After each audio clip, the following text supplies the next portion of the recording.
Oh, hi. Thanks for dropping in. I'm Karen Vigiste, and I have a question for you. Would you say that stress has become the single most overused word today? People write about it, others talk about it. I should say they complain about it. So it seems like people are prone to absorbing secondhand stress. That's how it's become a contagious disease, and it's more toxic than secondhand smoke. So despite all the talk and media hype, stress is still a silent partner in many people's lives. Would you care to join me? Have a seat.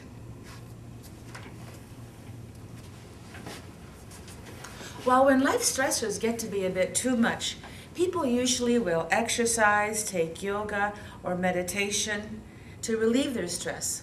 But having just said that, I have touched upon a very common myth about stress, one that you may not have heard about. Exercise will not take away your stress.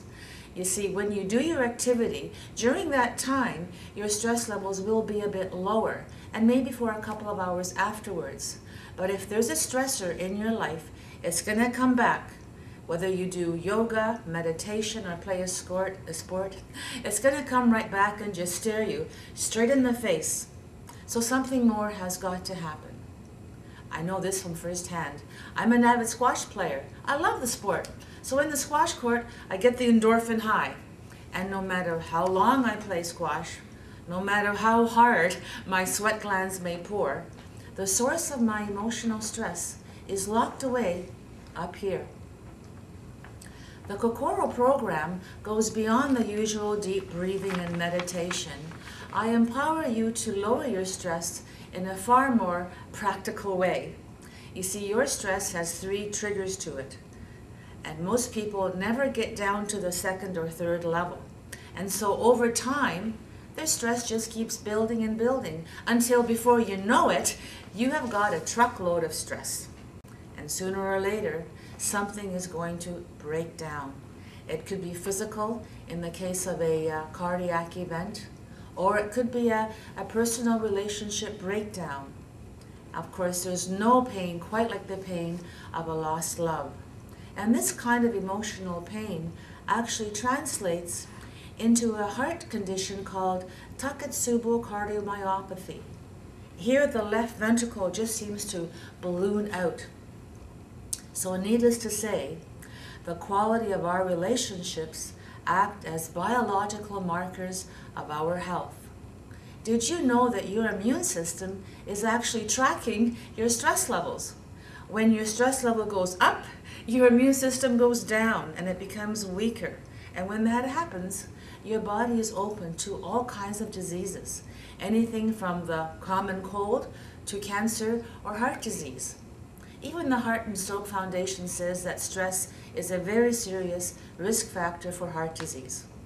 Clearly then, stress is the culprit, and I have no idea why nobody is measuring the stress levels today.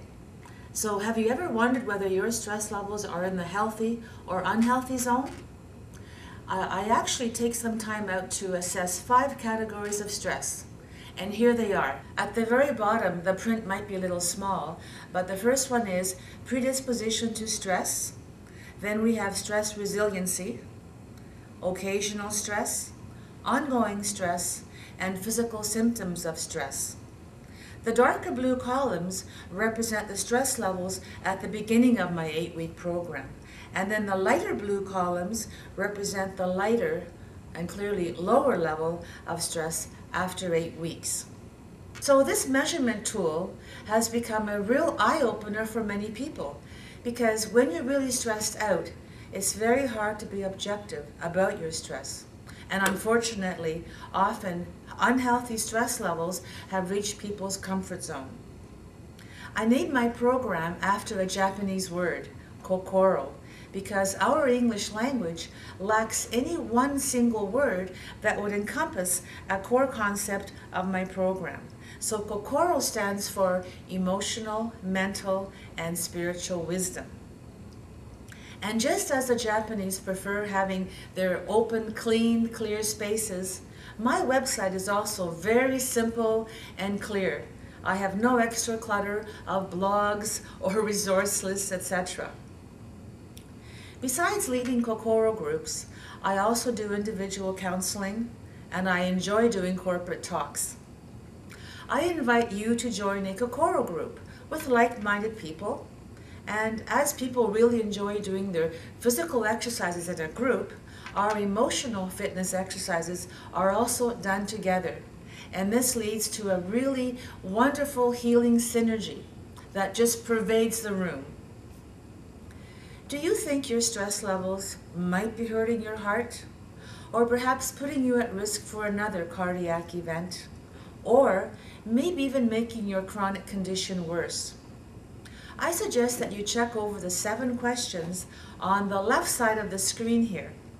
After all, life is really too short to ignore your heart risk factors.